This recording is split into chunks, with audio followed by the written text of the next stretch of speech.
Ang tulong ay malapit na. The help is near. Ito po ang ating title ngayon sa ating daily devotion dito sa ating Mavs TV at sa God Loves You Movement Facebook page. Magandang umaga po sa inyong lahat. Good morning, good morning, good morning. Kumusta po kayo? Kumusta po ang inyong araw ng Miyerkules? Today is November 26. Ayan, napakaganda po ng umagang ito at I hope na makasama ko po kayo ngayon sa ating pong devotion. Ang ating pong pagninilayan ngayong umaga ay matatagpuan sa Psalms 68 verse 19. Sa Tagalog, iyan po ay mga awit, chapter 68 verse 19 na matatagpuan sa page 569 ng Lumang Tipan kung ganito po ang inyong Bible. Kung pareho tayo ng Bible. Ayan, para mas madali po ninyo mahanap ang verse na ating pong pagninilayan ngayong umaga. Sige po, simulan po natin.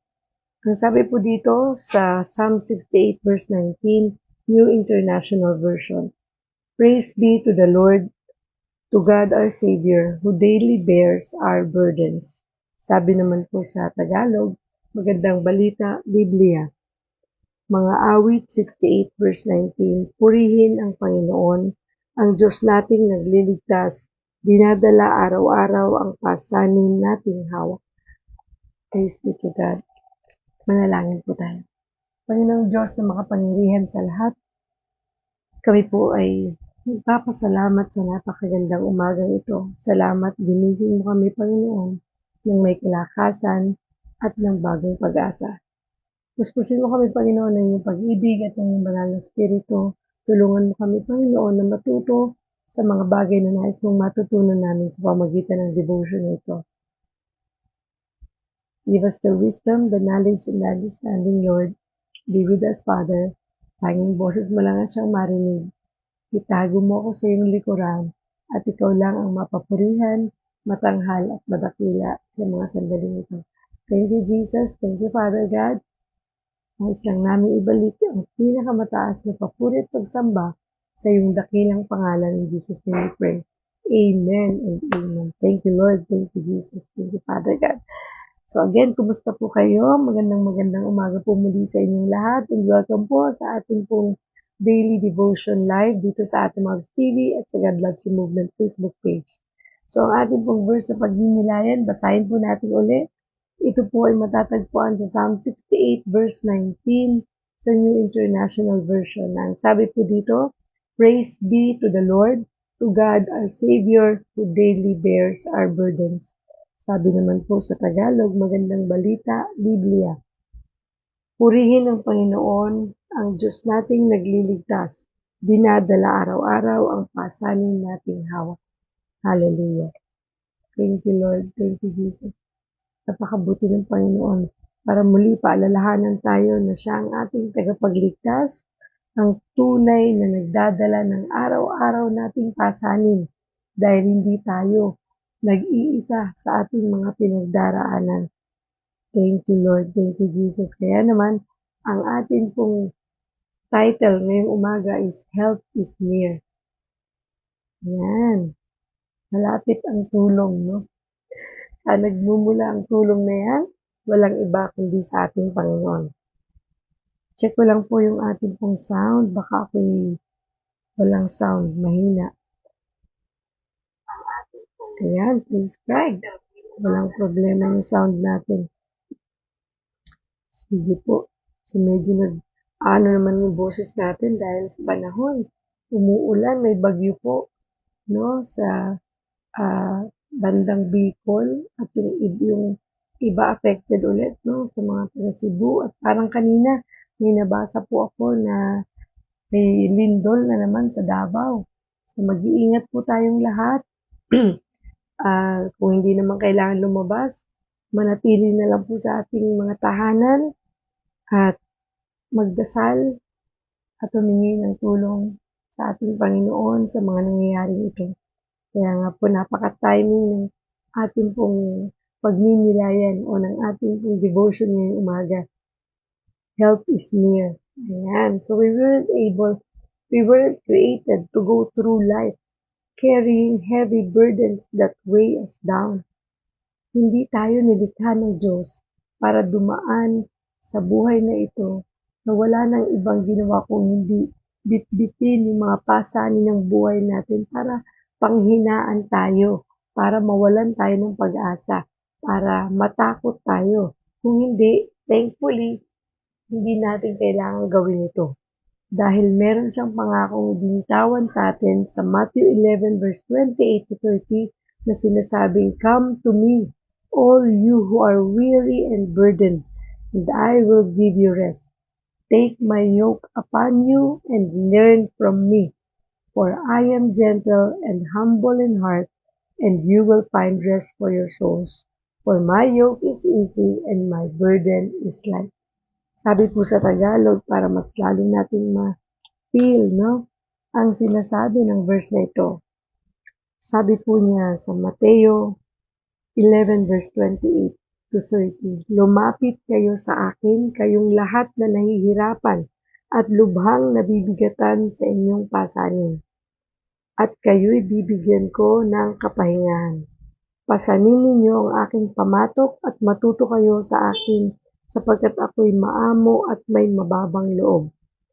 Makakatagpo kayo sa akin ng kapahingahan, sapagkat madaling dalhin ang aking pamatok at magaan ang pasaning ibibigay ko sa inyo." Purihin ng Diyos. Pagkabasa ng kanyang salita. Tunay po, no, na wala tayong ibang makakapitan kundi ang ating Diyos na nagbibigay ng kapahingahan sa atin. Lahat tayo napapagod, no? Sa totoo lang, ako nitong huling 2 araw napagod ako. Literal na napagod physically. Kasi ang dami ko pong mga ginawa. At ako po ay nagpapasalamat at nagpupuri sa Diyos bagamat napagod tayo, ay napakabuti ng Panginoon. Nakapagturo na po ulit tayo, no? Bagamat meron ng mga ibang pagtuturo tayong ginagawa ng mga nakaraang buwan, pero special po yung training na to, yung Lunes at saka kahapon. And I praise God at natapos natin. And thank you Lord talaga, na-sustain yung strength natin at yung memory natin, no? Alam niyo naman ang mga stroke ay minsan yun ang problema, nagba-blackout tayo. At minsan nakakalimot.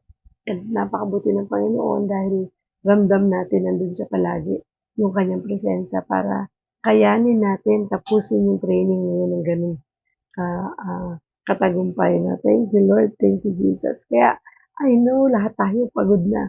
May mga taong nanonood ngayon, posible pagod ka na sa buhay, pagod ka na sa mga pinagdaraanan mo, pero huwag kang titigil na kumapit sa iyong pananampalataya sa Diyos na buhay, dakila at makapangyarihan na tunay na tutulong sa iyo. Kaya panghawakan mo yung Matthew 11 verse 28-30 na binasa natin. Kasi doon mo makikita na nangako ang Diyos, sabi niya, lumapit kayo sa akin. Minsan kasi pag napapagod na tayo, lalo na yung pagod na hindi lang yung physical, kundi pati yung emotional and yung ating mental, napapagod na, nakakalimutan nating tumawag sa Diyos. Nakakalimutan nating manalangin. Dahil wala pong ibang tutulong sa atin, kundi ang Panginoon. Lalo tigit sa mga bagay na parang hindi na natin alam kung paano natin ito lalampasan. Ang Diyos lamang po ang tunay na makauunawa sa atin at tunay na tutulong sa atin para pagtagumpayan natin yan. Anumang bigat niyan, anumang hirap niyan, anumang sakit niyan, ay tunay na ang Panginoon ay tutugon sa ating mga panalangin. Lumapit lang tayo sa Kanya. At sabi niya dito, when Jesus came to earth, He took our burdens onto Himself. Even though we were far from God, Jesus carried the punishment for our wrongdoing and bore our suffering. Nung dumating si Jesus Christ sa mundo, kinuha niya yung lahat ng hirap na meron tayo, mga kasalanan natin, inubos niya tayo. Siya lahat ang nagbata nito. Siya lahat ang naghirap, nagdusa. Kaya wala na tayong dapat ikatakot sa buhay natin ito. Wala na tayong dapat na maging pangamba. Ano man yung ating pinagdaraanan araw-araw, mga pasanin natin, hirap natin, ang Panginoon ang siyang pinagtagumpayan na yan sa krus ng Kalbaryo. Kaya huwag kang matakot, huwag kang mag-alala. Kumapit ka sa Diyos na tunay na nagmamahal sa iyo. Hindi ka niya pababayaan. And sabi dito, Jesus carried the punishment for our wrongdoing and bore our suffering. Imagine, no? Hindi siya ang makasalanan, kundi tayo. Pero siya ang nag-suffer para sa atin. Siya ang nagbitbit nito. Siya ang ah, nagdusa. Siya ang pinarusahan. Sabi niya kasi parang hindi na kaya itong mga anak ko. Paano ko sila ililigtas kung hindi sa paraan na ipapadala ko ang aking bugtong na anak upang mapatawad sila sa mga kasalanan at iligtas sila at magkaroon ng buhay na walang hanggan. Hindi po ba? At yun ay dahil sa pagkamatay ni Kristo sa krus.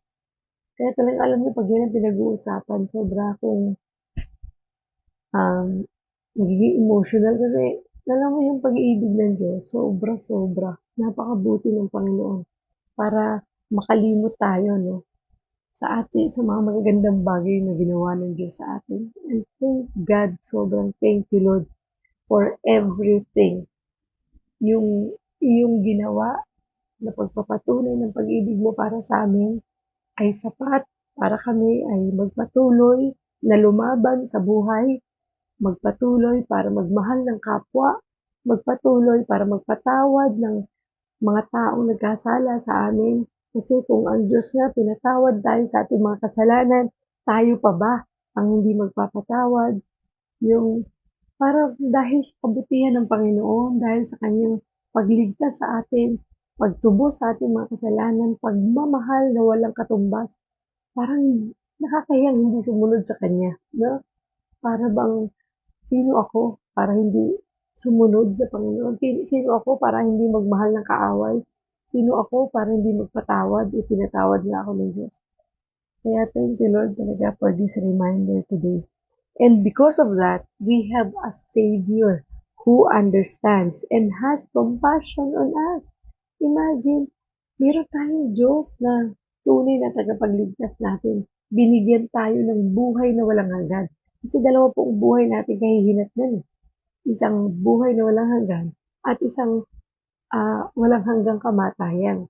Dalawa lang yung pwede natin pagpilian. Saan tayo pupunta doon? Ayoko nung walang hanggang kamatayan. Di ba? Kasi parang namatay ka na, mamamatay ka pa ulit. Puro parusa, puro pagdurusa, paghihirap. Gusto ko doon ako sa buhay na walang hanggan, na kung saan makakasama ko ang Panginoon at makakapiling ko siya at magkakaroon ako ng buhay na kasiya-siya, kalugod-lugod at talagang mararamdaman ko at makakasama ko ang Panginoon. Literal. At alam ko gusto niya rin yan. Posible ba yun, Ate Max? Oo naman. At yun ay may kasiguruhan. Sapagkat sinabi niya sa John 14:6, I am the way, the truth, and the life, and no one comes to the Father except through me. So, ibig sabihin, pag tinanggap natin si Kristo bilang Diyos at tunay natin tagapagligtas, ay makakapasok tayo sa kanyang kaharian. At sinabi niya din yan, di ba, na for God so loved the world, that He gave His only begotten Son, for whosoever believes in Him shall not perish but have an everlasting life. So, basta't maniwala ka at panampalatayahan natin na si Kristo ay tunay na anak ng Diyos, pinadala sa mundo ito upang tayo tubusin sa ating mga kasalanan. Napakabuti ng Panginoon, no? Kaya talagang pag ito pinag-uusapan, thank you Lord. Mabuti na lang, tinubos mo kami sa aming mga kasalanan. Kasi kung hindi, nasaan kaya kami ngayon? Paano na ang buhay namin? Hindi namin mararanasan yung kapayapaan na nararanasan namin ngayon. Yung katagumpayan na meron kami. Although hindi naman perfect ang buhay, no? Nagkakasala pa rin tayo, nakagawa pa rin tayo ng mga pagkakamali sa ating kapwa, sa ating sarili, pero nandun yung conviction ng Holy Spirit na kung saan tayo ay nakaka-realize agad na mali ito. Aware tayo na mali yung ating ginawa. Kaya ang mangyayari, nananalangin tayo, humihingi agad tayo ng tawad sa Diyos at sa taong nagawa natin ng pagkakamali. Di ba parang yung paghingi ng tawad nagiging madali na lang. Kasi nasa atin na yung Panginoon eh. Ang kumikilos na sa ating buhay ay ang Panginoon at ang Banal na Espiritu na siyang tumutulong sa atin para magkaroon tayo ng kapakumbabaan sa ating puso. Yung yabang na isasang tabi, nawawala, nakakalimutan natin. Mas umiiral yung kabaitan, yung pagpapakumbaba mula sa Diyos. Di ba? Kasi talagang tayo ay na, ano eh, natural sa atin yung mayabang, yung mapagmalaki, yung makasalanan. Kasi by nature, ganun tayo. Pero dahil sa presensya ng Diyos, dahil sa presensya ng Banal na Espiritu, na siyang nagiging dahilan kung bakit tayo nagbabago sa ating buhay, ay nagiging madali ang lahat. Di ba po? No? I hope nararanasan po ninyo yun. At ang sabi dito, napaka-compassionate ni Lord. Sabi dito, siya yung taong nakakaunawa. Diyos na nakakaunawa. Diyos na compassionate. Yung may malasakit. Iba po kasi yung malasakit eh. Diba? Kapag concerned ka, mayroon kang compassion sa tao. Ay, ando na lang yung pagtulong mo. At kakausapin ka talaga ng Diyos para tulungan mo itong taong ito. Ikaw ang maging gabay nito. Diba? I-disciple mo ang taong ito. Ang Diyos po ang nagtuturo. Ang Diyos ang talaga nagsasabi sa'yo. Kaya pagka may narinig kang gano'n, na kinakausap ka ng Panginoon patungkol dito, at mayroong taong gustong pinatutulungan sa'yo, tulungan mo. Kasi ang Diyos ang ang nagtuturo sa atin eh. Minsan ako nagugulat ako, o itong taong to puntahan mo, itong taong to tulungan mo, itong taong to kailangan ng tulong mo, puntahan mo siya, o kaya tawagan mo siya. May mga ganong pagkakataon na nakita ko lang siya, tapos biglang ni-remind ako ng Lord, kumustahin mo ang taong ito. At dapat sunod tayo kaagad. Kasi, alam niyo, pag nag-utos ang Diyos, ibig sabihin importante yon, may pinagagawa sa iyo. Kaya huwag mo palalampasin yung opportunity, privilege na yun to help that person.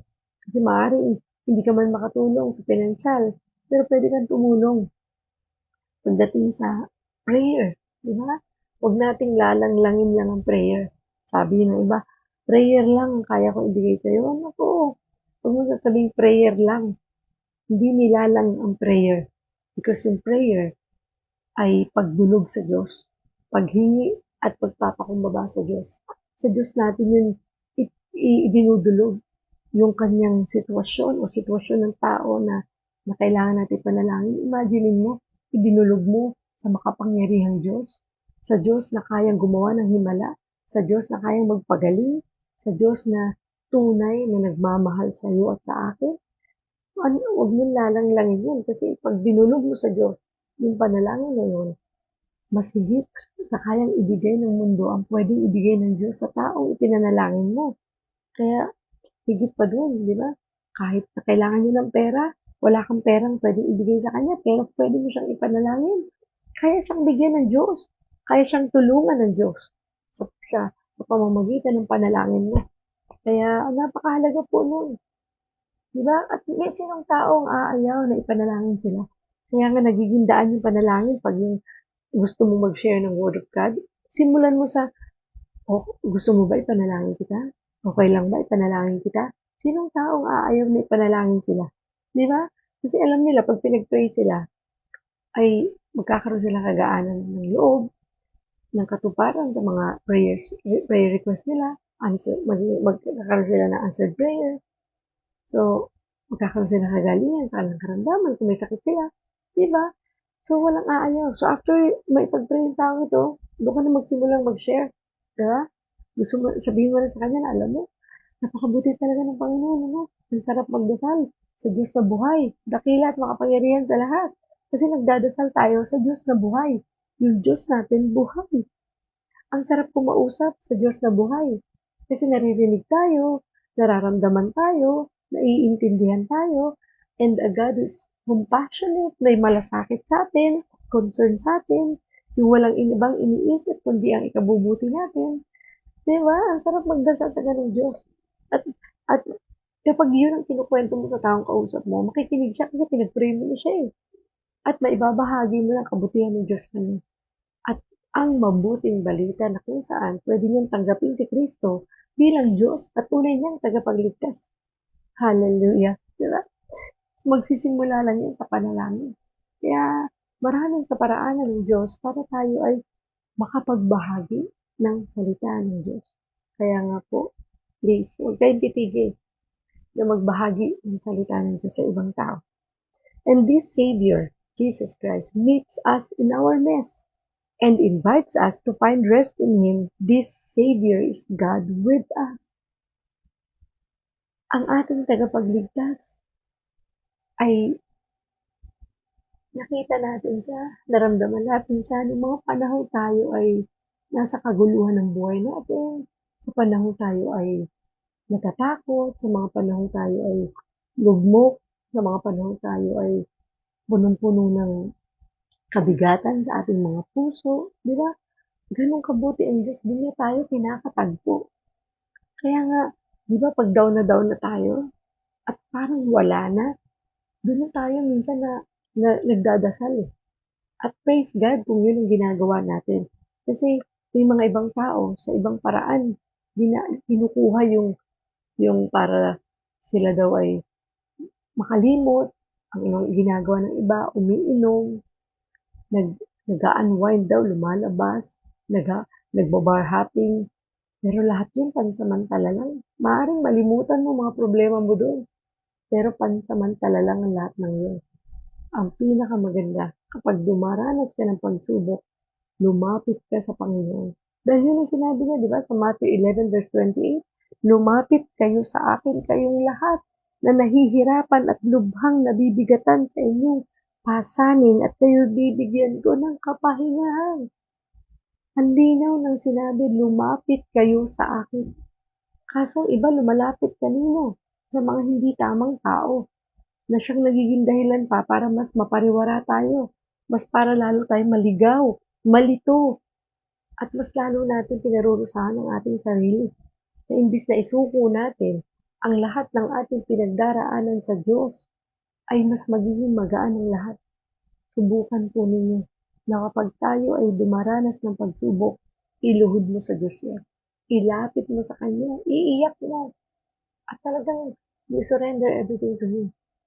At maniwala ka't manampalataya na siya lang ang tutulong sa'yo at siya lang ang magbibigay ng kapayapaang matagal mo nang hinahanap at solusyon sa problemang meron ka. At tunay na tumutugon ng Diyos. Totoo po yan. At napatunayan na natin yan sa maraming pagkakataon ng buhay natin. Simula pa man noon hanggang ngayon, hindi tayo pinabayaan ng Panginoon. Kaya nga hanggang ngayon nakatayo pa tayo. Eh? Kaya nga kapag naisip ko, Lord, salamat. Sobrang thank you. Kasi maraming beses na akong dapat wala na sa mundong ito eh. Marami ng pagsubok dinaanan natin. Akala mo mag-e-ending na yung buhay mo pero binigyan ka pa rin ng pagkakataon ng Diyos. And thank God, sa paanong paraan tayo magbabalik ng ating paborito sa salamat sa pagsunod sa Kanya, sa pananalangin at pagtitiwala sa Kanyang lubos.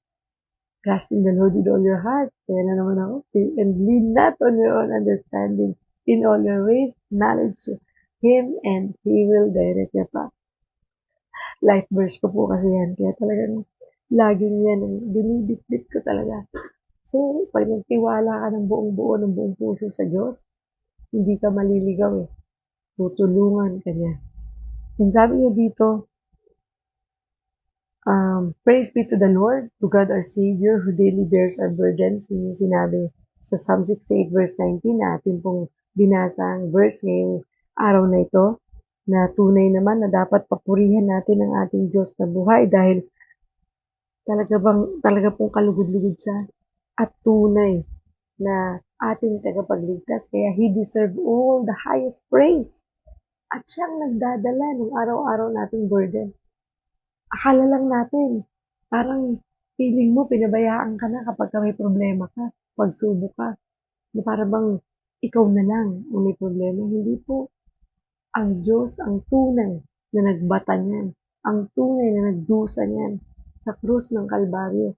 Grabe ang pinagdaanan ng Diyos. Wala ni katiting ang ating pinagdadaanan ngayon sa pinagdaanan niya. Kaya nga tinapos na ni Lord yan eh. It is finished. Tetelestai. Tapos na. Kaya huwag tayong masyadong maawa sa ating sarili pag namumroblema tayo. Huwag tayong parang aping-api na para bang pinabayaan na tayo ng Diyos. Hindi kailanman. Hindi tayo pinabayaan ng Diyos. Kaya natin nararamdaman na tayo pinabayaan ng Diyos kasi lumalayo tayo sa Kanya.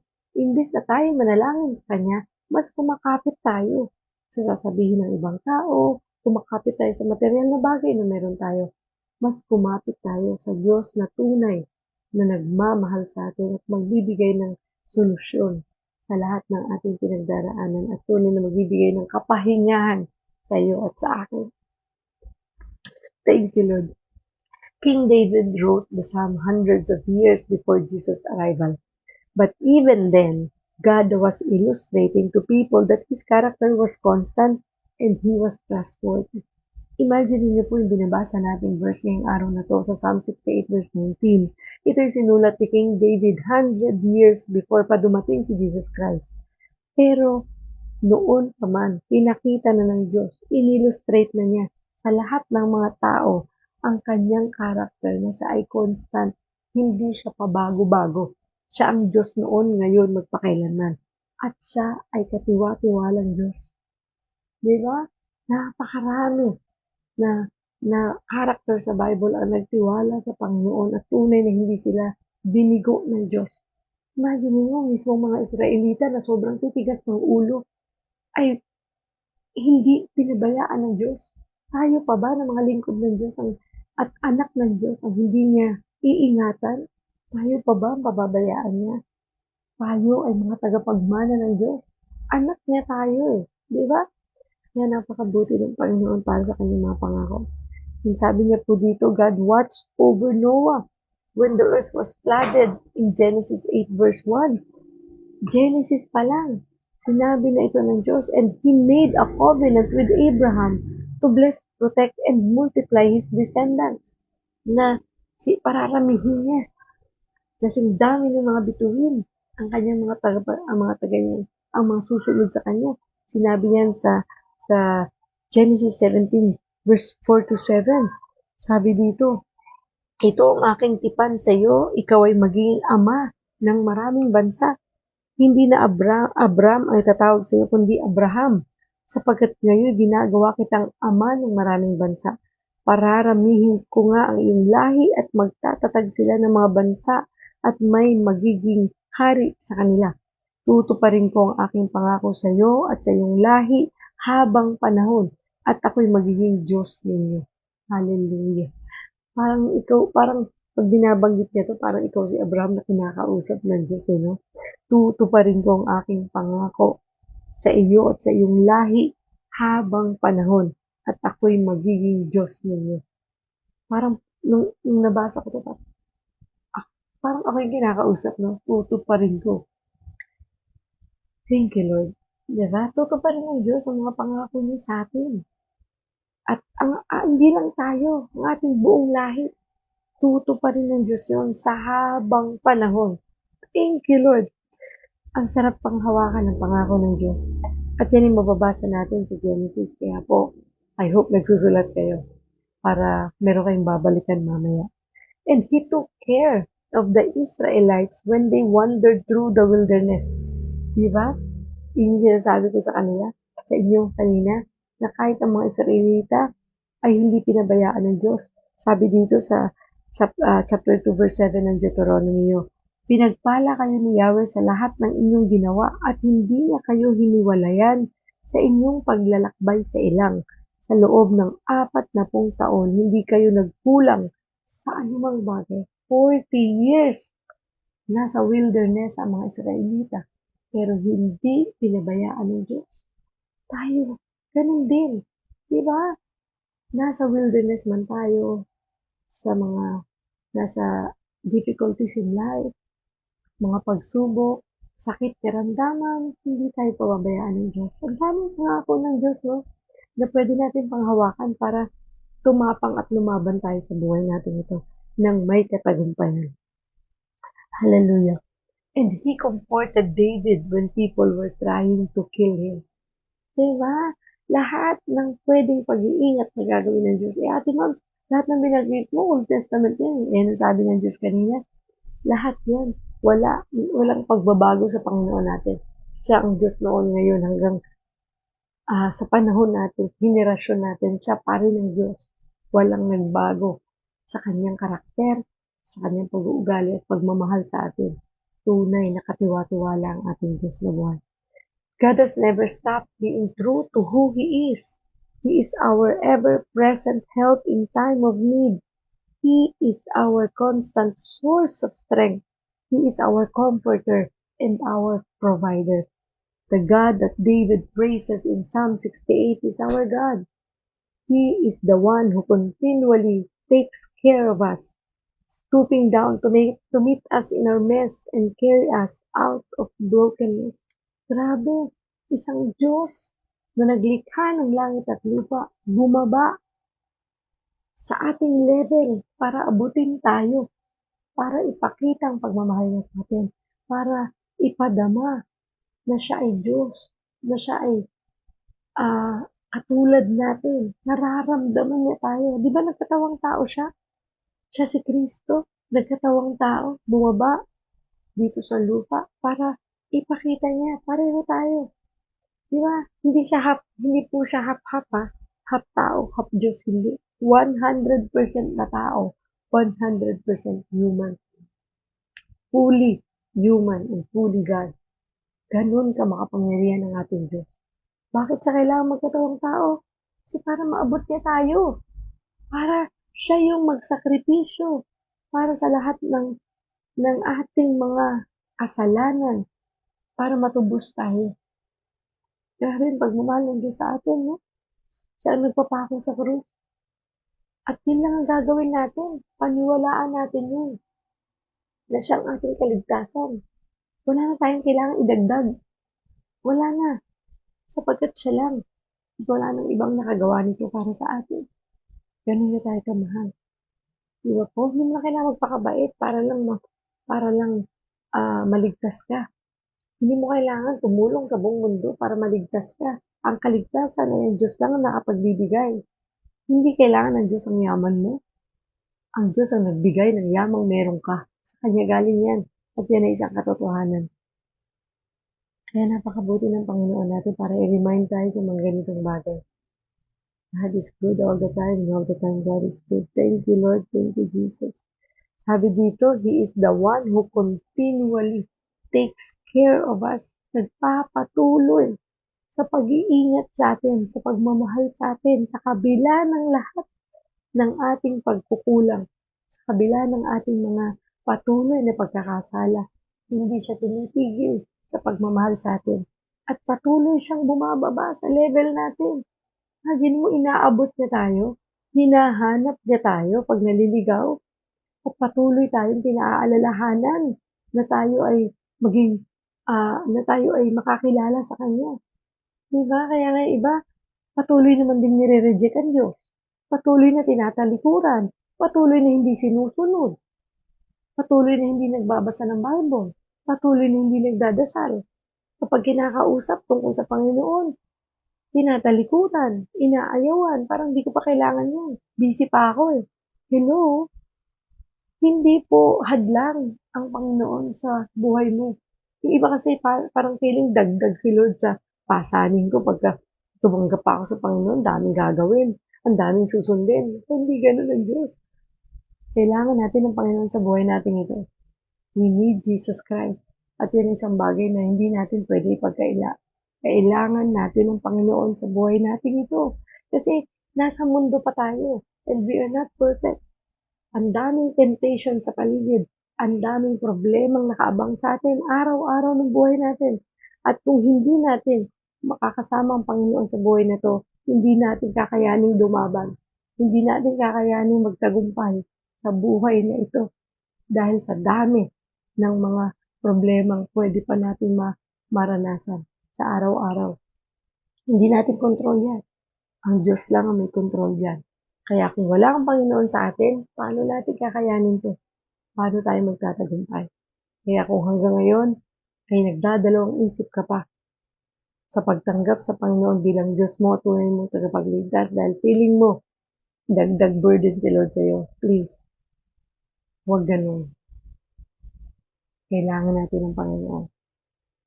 At alam natin yun, mas magaan ang buhay ng kasama natin ng Panginoon kaysa sa buhay na hindi natin siya kasama.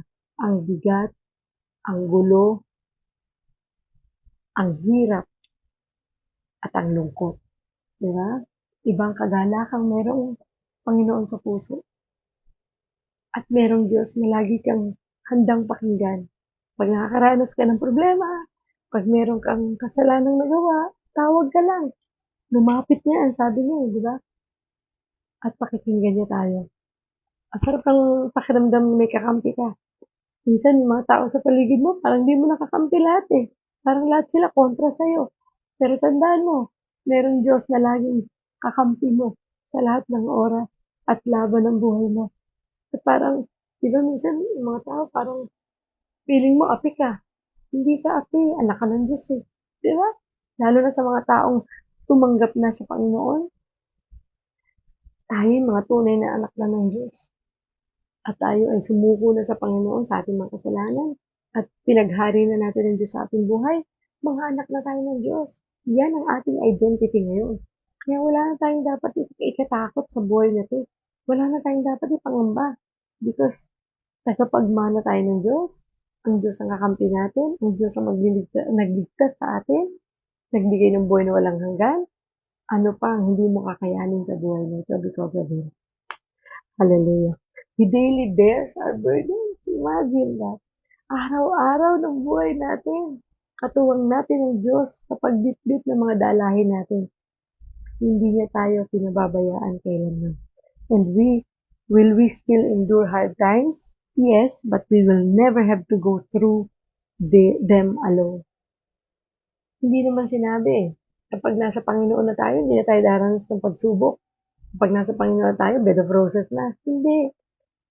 Daranas pa rin tayo ng mga pagsubok, problema, sakit karamdaman. Pero ang maganda doon, dadaanan natin to nang hindi tayo nag-iisa. Diba? Nasa Panginoon ka at wala ka sa Panginoon. Dadanas ka ng lahat ng ito. E di mas magandang danasin ko to ng kasama kong Panginoon para sigurado, safe ako. Sigurado, magtatagumpay ako. Kakayanin ko to dahil binubuhat ako ng Diyos. Tinutulungan ako ng Diyos. Minamahal ako ng Diyos. At ayaw ng Diyos na mapahamak tayo. Kaya nga't nagpipilit siya. Pinagsisiksikan yung sarili niya sa atin. Di ba? Gustong-gusto ng Diyos na makasama natin siya. Tayo naman, panayang ilag na, panayang ganyan natin. Hindi muna. Di ba? Bakit? Kailangan natin ng Panginoon eh. Sa lahat ng ginagawa mo, saan ka man naroon, ano man ang ginagawa mo, trabaho man yan, business man yan, eskwela man yan, kung ikaw estudyante, sa bahay man yan, sa pamilya mo, sa kapitbahay mo, kahit saan ka nandoon, we need Jesus Christ in our lives. Diba? At alam niya yan. Nakaka-relate kayo sa pinag-uusapan natin. Lalo yung mga nanay, no? Na nanonood ngayon. Diba? Ang dami nating dalahin. At kung yung dalahin na yun, sasarilinin mo at hindi mo katuwang ang Panginoon dyan, mahihirapan tayo na pagtagumpayan ng lahat ng ito. Lalo pa tayo mga babae. Sobra tayong emotional. Diba? Maliit na bagay, pinalalaki natin. Nag-overthink tayo. Pero dahil may Diyos na lagi nagre-remind sa atin at nagmamahal sa atin, pinagtatagumpayan natin. Amen. Amen. Diba? God is our Emmanuel. God is with us, sabi ni Ate Marilyn. So, the Savior of the world is near and God is with us. God is good. Thank you, Lord. Thank you, Jesus. Napakaganda po ng ating natanggap na mensahe ngayong umagang ito. Kaya naman, panghawakan natin ang lahat ng pangako na binibigay ng Diyos sa atin. At malalaman natin ang mga pangako yan kung tayo po ay magbabasa ng Bible. That's why I encourage everyone, lagi to read your Bible every day. Ate Mabs, paano magsisimula sa Bible? Anong gagawin ko? Every day, kung nanonood kayo ng devotion natin, bawat chapter na binabasa natin, verse, na binabasa natin araw-araw, magsimula kayo dun sa buong chapter na yun. Katulad ngayong araw na to, binasa natin yung Psalm 68 verse 19. So, isang verse lang yun. Basahin natin ang buong chapter 68. Hindi po ganun kahaba yun. Basahin ninyo yan right after natin mag-devotion para malaman ninyo at maintindihan ang buong context ng ating pinag-aralan ngayon. Kasi dun po napaloob yan.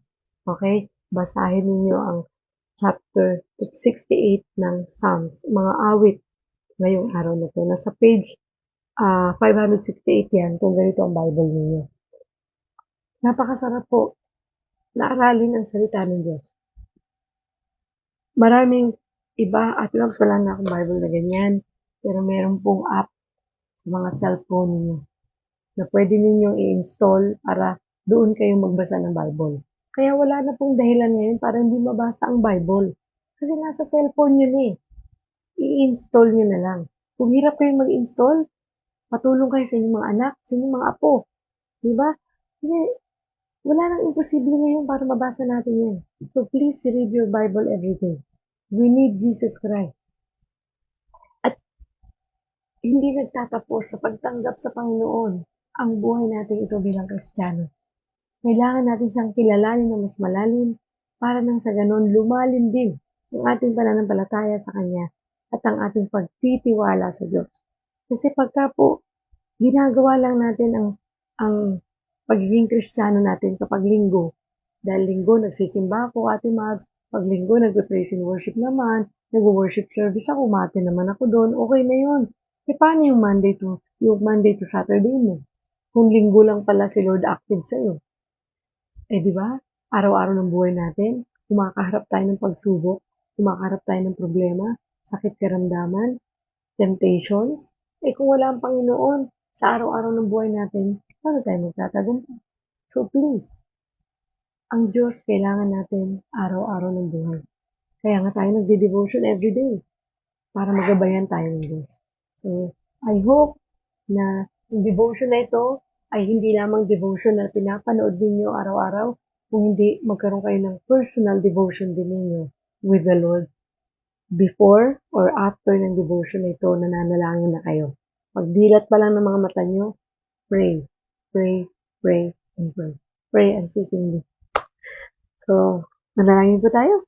Ngayon Diyos na mga pangyarihan sa lahat, maraming salamat po sa araw na ito.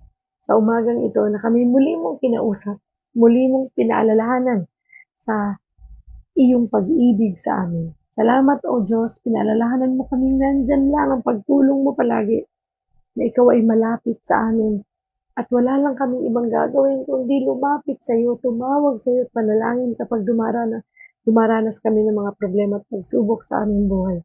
Patatagin mo kami, Panginoon, at bigyan mo kami ng kalakasan, kagalingan na nagmumula sa iyo. Ikaw ang aming kailangan sa buhay namin ito, Panginoon.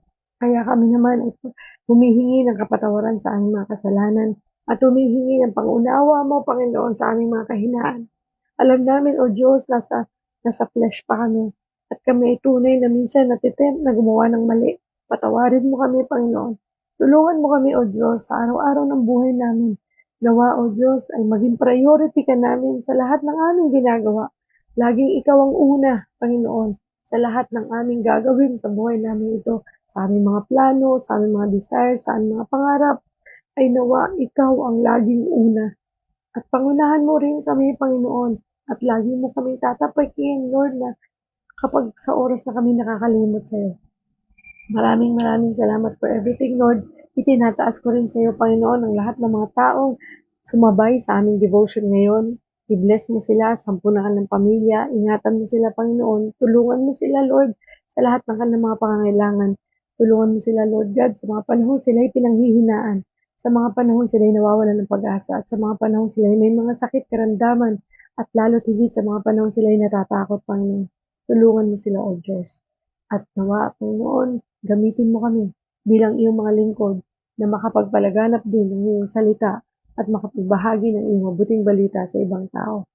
I-bless mo, Father God, ang ating Mavs TV family, ang God Loves You Movement Ministry, ang God First Christian Ministry International at ang Global Life University.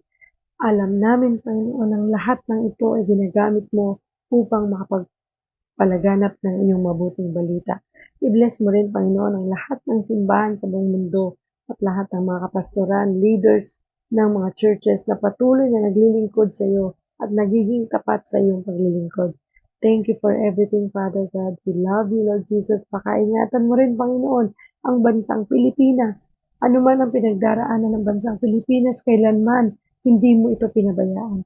Kaya, O Diyos, inihahabilin namin ang lahat ng ito at isinusuko namin sa iyo ang leaders ng bansang ito simula sa presidente hanggang sa pinakamababang posisyon, Panginoon. Pakaingatan mo sila, bigyan mo sila ng malambot na pusong may takot sa Diyos. At nawa, Panginoon, dumating din ang araw na sila'y makakilala sa iyo. Tanggapin ka bilang Diyos at tunay nilang tagapagligtas. Thank you, Lord Jesus. Thank you, Father God. We love you, we praise you, we honor you, and we bring back all the glory and praises. In Jesus' name we pray. Amen and amen. Thank you, Lord. Thank you, Jesus. Napakabuti ng Panginoon. Nawa po, i-like and share ninyo ang video na ito at i-follow ninyo ang ating pong Facebook page, Ate Mavs TV at God Loves You Movement kung hindi pa kayo nakafollow para pag may live po tayo, manonotify kayo ni Facebook. Maraming salamat po sa buhay ninyong lahat. Napakalaking tulong po. Hindi lalo't higit sa mga makakapanood kung ibabahagi ninyo ang mga videos na napapanood ninyo dito sa ating devotion everyday. Maraming salamat po sa inyong lahat. Mag-iingat po tayo dahil may bagyo pa. At kung hindi kailangan lumabas, huwag na kayong lumabas ng bahay. God bless po. Kita-kita po tayong muli bukas, 6:30 ng umaga. Lagi niyo pong isama ang inyong lingkod sa inyong panalangin. Sama si Ate Mavs sa aking buong pamilya. Maraming salamat. God bless po. See you all again tomorrow at 6:30. God loves you.